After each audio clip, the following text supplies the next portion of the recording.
Shalom, damai di hati. Bapak Ibu Saudara yang diberkati dan dikasihi oleh Tuhan kita Yesus Kristus.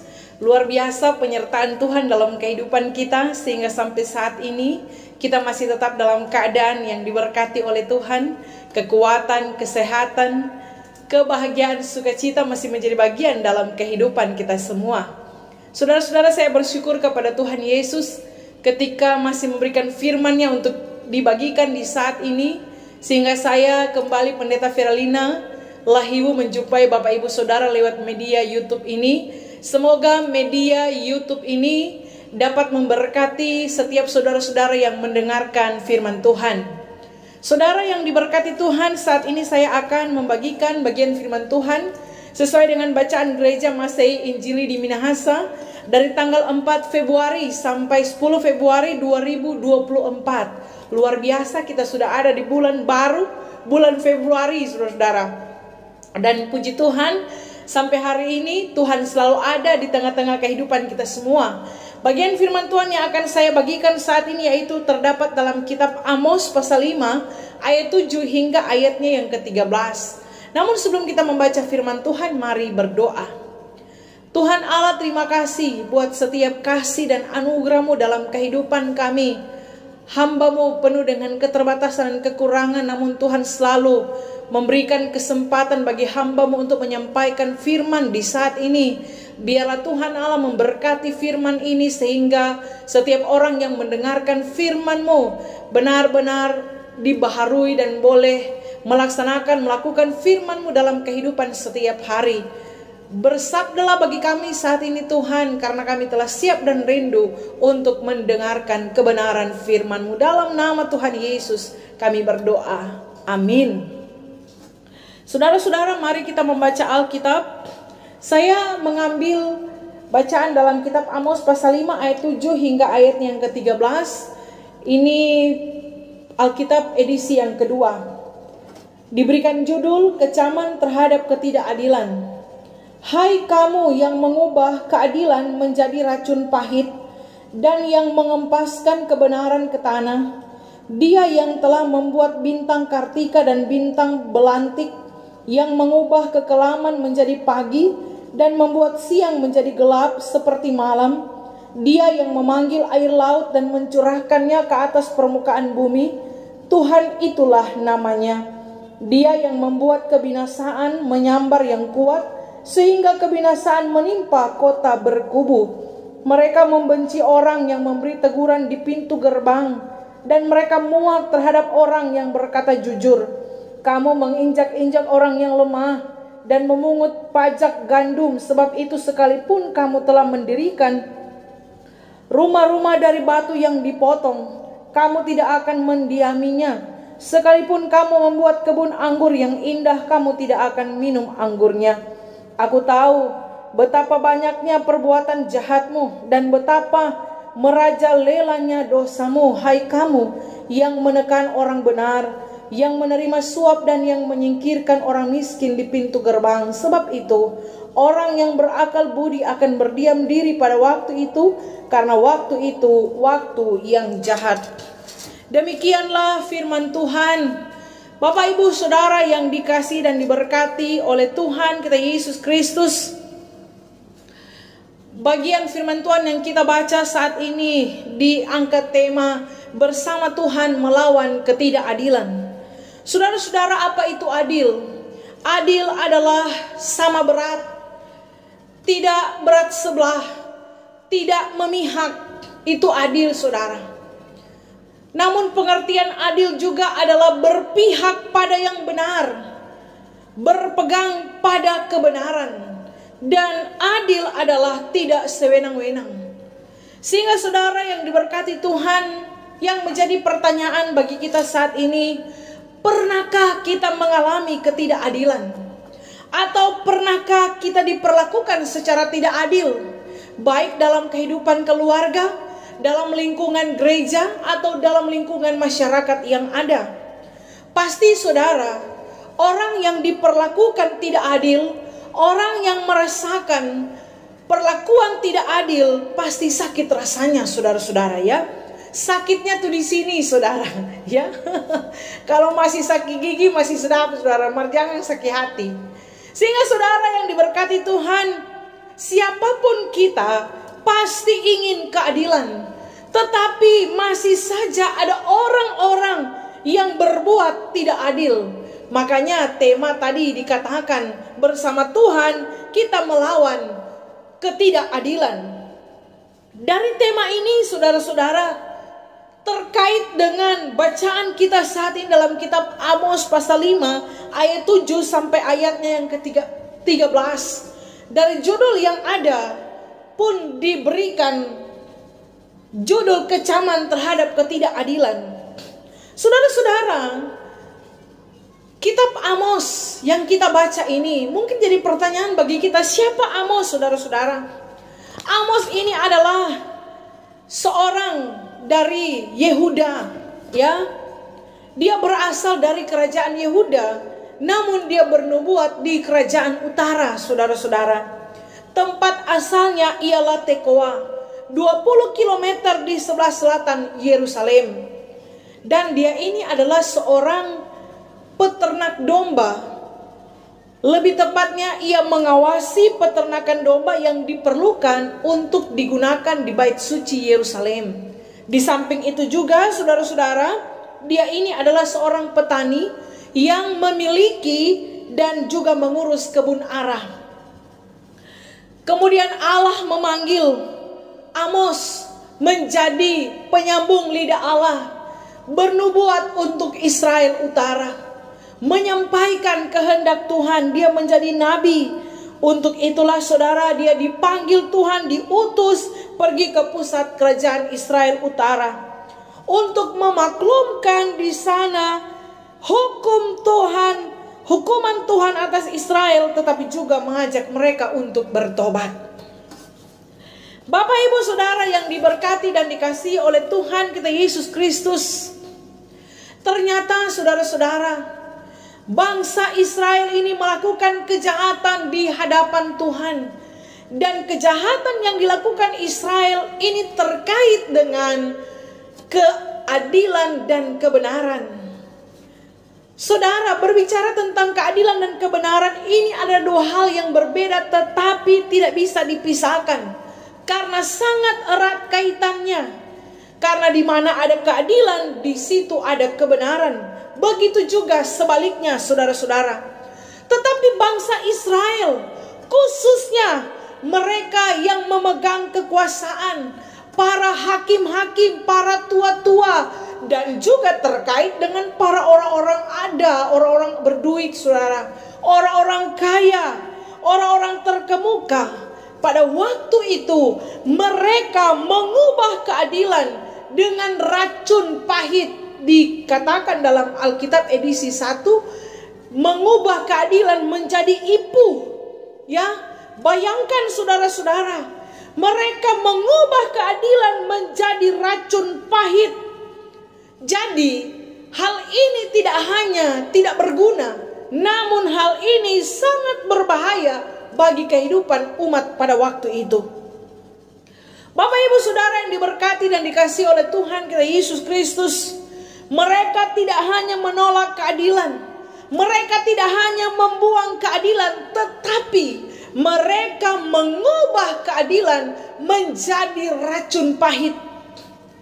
Yaitu mereka memperkosa hukum sedemikian sehingga keadilan yang seharusnya ditumbuhkan sebagai tumbuhan yang bertunaskan keselamatan, namun diubah dengan tumbuhan yang sangat berbahaya, bahkan bisa mematikan saudara-saudara.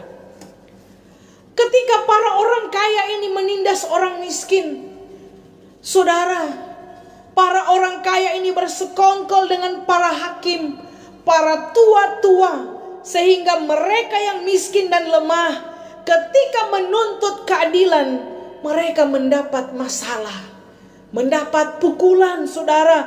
Sehingga orang-orang pada waktu itu takut bersuara apalagi melawan ketidakadilan, karena sangat berbahaya pada waktu itu. Sehingga tidak ada yang berani menuntut keadilan, sebab bukan hanya tidak ada gunanya, bukan hanya percuma. Jadi waktu itu saudara, ketika mereka mau menuntut keadilan, percuma, bukan hanya percuma, tetapi mereka akan mendapat banyak masalah saudara. Bahkan di ruang pengadilan yang menjadi benteng terakhir keadilan, justru tidak ada keadilan di sana. Situasi inilah yang membuat Tuhan menjatuhkan hukumannya atas umat Israel pada waktu itu. Dan saudara yang diberkati Tuhan, bukan hanya itu saja. Alkitab mencatat mereka menghempaskan kebenaran ke tanah. Kebenaran seharusnya diperjuangkan. Kebenaran seharusnya berada di atas. Kebenaran seharusnya dijunjung tinggi untuk dihormati. Tetapi kebenaran menjadi sampah yang tidak ada harganya. Kini kebenaran itu diinjak-injak, bukan lagi di atas tetapi ada di tanah saudara. Diinjak-injak, kebenaran tidak bernilai lagi, kebenaran tidak ada harganya lagi. Bahkan kebenaran menjadi seperti sebuah kebodohan, dianggap kebodohan dan digadaikan demi sebuah keuntungan pada waktu itu. Sehingga Bapak Ibu Saudara yang diberkati oleh Tuhan kita Yesus Kristus, luar biasa situasi dan keadaan yang dialami oleh umat Israel atas perlakuan para pemegang kekuasaan pada waktu itu saudara-saudara. Yang salah bukan kuasa, tetapi yang memegang kekuasaan sewenang-wenang melakukan kekuasaan pada waktu itu. Bapak Ibu Saudara yang diberkati oleh Tuhan kita Yesus Kristus, bayangkan kasih yang orang-orang miskin, orang-orang lemah pada waktu itu diperlakukan semena-mena. Bahkan ketika mereka menuntut keadilan, nggak bisa saudara. Karena dorang bersekongkol, orang kaya dan para hakim, para tua-tua yang ada di pintu gerbang bersekongkol dorang saudara. Ya, Bapak Ibu Saudara yang diberkati oleh Tuhan kita Yesus Kristus, sangat sakit rasanya ketika kita diperlakukan tidak adil saudara-saudara. Kalau kita bicara melawan ketidakadilan, kita dulu yang harus berlaku adil. Karena kadang-kadang saudara, torang yang tidak adil dalam torang kehidupan ini. Jangan dulu ambil contoh jauh-jauh. Kadang dalam kehidupan keluarga, apakah sebagai orang tua torang sudah berlaku adil dalam kehidupan kita? Karena terkadang konflik bersaudara disebabkan ketidakadilan yang dilakukan oleh orang tua saudara-saudara. Ya, saya mendengar cerita ada orang tua cuma sayang pak DP anak bungsu. Jadi cuma anak bungsu yang dapat beli tanah, yang tua nyak dapat beli karena nyak terlalu sayang saudara-saudara. Kalau adil mesti beli semua Bapak Ibu Saudara. Ya, jangan berat sebelah, jangan memihak. Kalau memihak itu pada kebenaran, hal yang benar saudara. Ya, jangan jadi orang tua, jadi omak cuma sayang cucu laki-laki pe anak saudara-saudara ya. Karena cucu laki-laki sayang sekali karena pewaris marga. Kalau cucu perempuan tidak sayang karena bukan pewaris marga saudara. Ini yang jadi persoalan Bapak Ibu Saudara. Tapi semoga orang sebagai orang tua berlaku adil dalam konteks lingkungan keluarga kita. Adil. Jadi orang tua harus adil. Jangan pilih-pilih saudara, jangan pilih kasih. Jangan terlalu berat ke sebelah dan ringan ke sebelah saudara ya. Tapi saya percaya para orang tua semua adil. Amin saudara-saudara. Seharusnya kita menjadi orang-orang yang mempraktekkan keadilan dan kebenaran di dalam kehidupan kita. Apalagi orang sebagai orang percaya. Benar di atas benar. Kalau salah ya salah, kalau benar ya benar. Jangan benar jadi salah, salah jadi benar saudara. Ini tidak adil. Ya, ini tidak adil. Sebagai pemimpin harus adil. Jangan sewenang-wenang. Apalagi tekan, ancam saudara ya. Ini tidak adil Bapak Ibu Saudara. Kalau orangnya tidak adil, sewenang-wenang, saudara, Tuhan yang tidak tinggal diam. Tuhan yang nak tidur polo, ya. Tuhan itu punya kuasa. Makanya perlakuan para pemimpin pada waktu itu, mereka yang memegang kekuasaan, melakukan kejahatan di hadapan Tuhan pada waktu itu. Saudara, dorangnya pikir kalau Tuhan ini lebih berkuasa dari dorang. Makanya di sini Amos mau bilang, Pak, orang Israel, khususnya dorang para pemegang kekuasaan, para orang-orang kaya pada waktu itu, ya, sebagaimana mereka mengubah keadilan menjadi racun, demikian Tuhan Allah juga bisa mengubah apapun, termasuk nasib orang Israel, saudara-saudara. Sekalipun mereka kaya, mereka tidak akan menikmati kekayaan mereka. Itu dikatakan di ayat 11. Kamu menginjak-injak orang yang lemah dan memungut pajak gandum. Sebab itu, sekalipun kamu telah mendirikan rumah-rumah dari batu yang dipotong, kamu tidak akan mendiaminya. Sekalipun kamu membuat kebun anggur yang indah, kamu tidak akan minum anggurnya. Ini hukuman Tuhan, saudara. Ya, Tuhan so bilang biar leda tinggal, ada bangun rumah lepe bagus sekali, nyak mau tinggal, saudara. Biar ada bikin kebun anggur pe indah, nyak mau minum tuh anggur dari situ, saudara-saudara. Ya, ini yang harus diingatkan dalam kehidupan kita sebagai orang percaya, bahwa di atas langit ada Tuhan. Bukan cuma di atas langit ada langit, di atas langit ada Tuhan. Tuhan yang luar biasa, yang lebih berkuasa atas kehidupan kita. Ini yang diingatkan oleh Amos, oleh Nabi Amos kepada para pemimpin pada waktu itu, kepada mereka yang memegang kekuasaan. Namun kekuasaan yang mereka pegang diperlakukan sewenang-wenang, diperlakukan dengan jahat kepada orang-orang lemah, kepada orang-orang miskin. Mentang-mentang ada pegang kekuasaan, mentang-mentang ada di atas, menindas yang di bawah, menekan yang di bawah, mengancam yang di bawah, saudara. Tanpa mereka sadari, Tuhan punya kuasa untuk mengubah apapun, termasuk nasib bangsa Israel. Kalau dorang boleh ubah keadilan, Tuhan boleh rubah dorang pe kehidupan, saudara. Tuhan ini, dia punya kuasa, dia punya kewenangan, otoritas dan kedaulatan. Ini yang nyanak orang sadari dalam orang pe kehidupan. Ya, kadang-kadang orang memperlakukan orang lain secara tidak adil, karena mungkin orang ada jabatan, orang ada kekuasaan. Kadang orang memperlakukan itu secara tidak benar dalam kehidupan kita, saudara-saudara. Ya, tanpa orang sadari orang ada Tuhan yang lebih berkuasa atas orang pe kehidupan. Biar tong hebat yang jago tonya berapa tambah tong pe nafas hidup, saudara. Cuma Tuhan ini berkuasa atas kehidupan kita. Bayangkan Alkitab bilang dia mampu mengubah siang jadi malam. Ya, di sini dikatakan dia membuat bintang Kartika dan bintang Belantik, mengubah kekelaman menjadi pagi dan membuat siang menjadi gelap seperti malam. Dia yang memanggil air laut, bayangkan. Dia panggil tuh air laut, saudara, ya, dan mencurahkannya ke atas permukaan bumi. Tuhan itulah namanya. Saudara yang diberkati oleh Tuhan, orang waktu itu sombong, mentang-mentang dong berkuasa seenaknya dorang menindas orang yang ada di bawah pada orang. Padahal Tuhan sanggup menghancurkan pemimpin-pemimpin pada waktu itu, Bapak Ibu Saudara. Ya, Tuhan berkuasa. Makanya orang mesti hati-hati. Yang berkuasa itu bukan orang, tapi Tuhan yang berkuasa, saudara.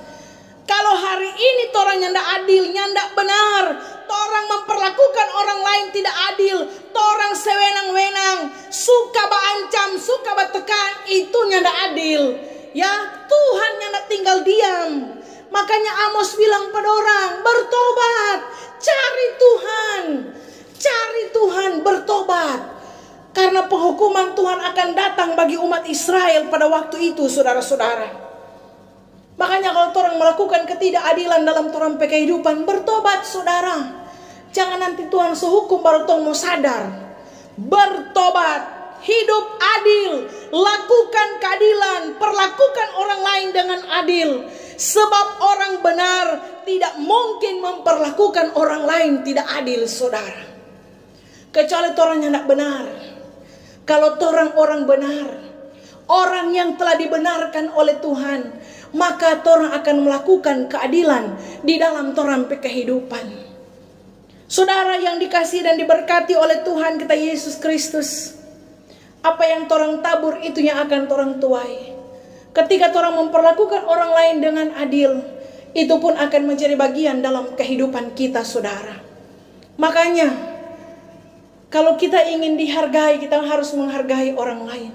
Kalau kita ingin mendapatkan keadilan, kita juga harus berlaku adil di dalam kehidupan kita. Jangan torang cuma menuntut keadilan, mar torang dalam tompe hidup, dalam cara hidup kita tidak adil, saudara-saudara. Ini yang diingatkan oleh firman Tuhan bagi kita saat ini. Sehingga mari kita lakukan keadilan, bersuara mengenai keadilan. Kalau ini sunyanda adil, torang bersuara. Karena torang adalah pelaku-pelaku keadilan dalam torang kehidupan. Amin. Sebagai orang tua torang adil, sebagai anggota jemaat torang berlaku adil. Di dalam kehidupan masyarakat, dalam lingkungan apapun, torang praktekkan keadilan itu di tengah-tengah kehidupan kita. Jangan jadi sama dengan orang-orang pada waktu itu, saudara, yang melakukan ketidakadilan ketika mereka ada pada posisi yang hebat pada waktu itu. Bapak ibu saudara diberkati oleh Tuhan kita Yesus Kristus. Bagaimana orang yang tidak mau melakukan ketidakadilan pada waktu itu, saudara? Ya, Alkitab bilang begini di ayatnya yang ke-12. Aku tahu betapa banyaknya perbuatan jahatmu dan betapa merajalelanya dosamu. Hai kamu yang menekan orang benar, yang menerima suap dan yang menyingkirkan orang miskin di pintu gerbang. Saudara, ya, bagaimana ini para hakim-hakim, para tua-tua, mereka ada dalam jabatan pemerintahan, pemegang kekuasaan, nyandak mau memutarbalikan itu keadilan menjadi ketidakadilan, saudara-saudara. Karena apa? Menerima suap. Jadi gelap mata karena sudah disuap, saudara. Orang-orang kaya waktu itu, supaya orang miskin tidak mendapat perlindungan, dong suap. Ya, dong suap itu para hakim tua-tua waktu itu, supaya tidak ada perlindungan bagi orang-orang miskin pada waktu itu. Bapak ibu saudara yang diberkati Tuhan, maka dari itu mereka memutarbalikan fakta, memutarbalikan itu keadilan. Sudah pada itu jadi so gelap mata, saudara-saudara. Setengah orang mata duitan, ya memang lewat keadilan, kebenaran, saudara. Kalau so pelakar yang doi, ya, apalagi sudah pas serangan fajar lewat. Bapak ibu saudara diberkati Tuhan, jangan kita jadi orang yang mau disuap sehingga kita takut bicara kebenaran. Perasaan kalau mau bersuara keadilan, karena apa? Saudara berdoa itu mulu, saudara-saudara. Firman Tuhan bilang, mereka membenci orang yang memberi teguran di pintu gerbang, dan mereka muak terhadap orang yang berkata jujur. Waktu itu orang benar pun ditekan, saudara. Ya, dorangnya suka kepada orang-orang yang berkata jujur. Dorangnya suka kepada orang-orang yang berkata benar. Ya, memang resiko jadi orang jujur, saudara. Resiko jadi orang benar. Memang kalau jadi orang benar, orang banyak mau dibenci, saudara. Ya, kalau jadi orang jujur, memang banyak orang mau benci. Tetapi itu resiko orang jadi orang benar. Itu resiko orang jadi orang jujur. Tidak mengapa, saudara. Makanya Paulus bilang, apakah dengan mengatakan kebenaran aku menjadi musuhmu? Saudara, namanya kebenaran orang mesti bilang. Namanya keadilan orang mesti bersuara. Bukan untuk siapa-siapa, tapi untuk kemuliaan Tuhan. Supaya Tuhan yang kipas buat orang, saudara. Supaya Tuhan yang ojo buat orang, ya. Ini penghukuman Israel. Tuhan berikan bagi mereka, saudara. Karena apa? Kejahatan mereka sampai kepada Tuhan. Apa yang dialami oleh umat saat itu, mereka yang tertindas. Mereka menjerit, saudara. Sehingga Tuhan yang tidak tinggal diam. Tuhan turun tangan, saudara. Ya, maka dari itu bertobat. Lakukan keadilan, lakukan kebenaran, perjuangkan keadilan, perjuangkan kebenaran di dalam kehidupan kita bersama Tuhan. Mari kita melawan ketidakadilan. Ya, jangan takut, cuma satu kata, lawan, saudara. Ya, lawan. Semoga firman ini memberkati kita semua. Terpujilah nama Tuhan. Amin. Mari berdoa. Tuhan, terima kasih buat setiap firman-Mu yang memberkati kami. Biarlah apapun pesan firman Tuhan ini memampukan kami untuk dapat mengerjakannya dalam kehidupan kami sebagai orang percaya. Biarlah ketika kami ditegur, kami mendapat perubahan hidup. Kami diubahkan, dibaharui oleh kuasa Roh Kudus-Mu yang menegur kami lewat firman ini. Dan senantiasa kami akan selalu menjadi orang-orang yang terus bersuara untuk keadilan dan kebenaran, yang terus memperjuangkan keadilan dan kebenaran di tengah-tengah kehidupan kami sebagai orang-orang percaya. Karena Tuhan Maha Adil, dan Tuhan juga mau kami melakukan keadilan dalam kehidupan kami. Terima kasih Tuhan Yesus, terpujilah nama-Mu. Berkati semua orang-orang yang mendengarkan firman Tuhan ini. Biarlah mereka semua diberkati dan disertai oleh Tuhan. Dan biar kehidupan mereka semakin hari semakin luar biasa di hadapan Tuhan. Terpujilah nama Tuhan, dalam nama Tuhan Yesus kami berdoa. Amin. Demikianlah saudara-saudara, Tuhan Yesus memberkati kita semua. Sampai jumpa kembali. Jangan lupa untuk terus dukung channel Pendeta Firalina Lahiu dengan cara subscribe, like, tekan tombol lonceng, dan juga tulis komentar-komentar yang baik. Dan jangan lupa bagikan video khotbah ini. Tuhan Yesus memberkati kita semua. Shalom, damai di hati.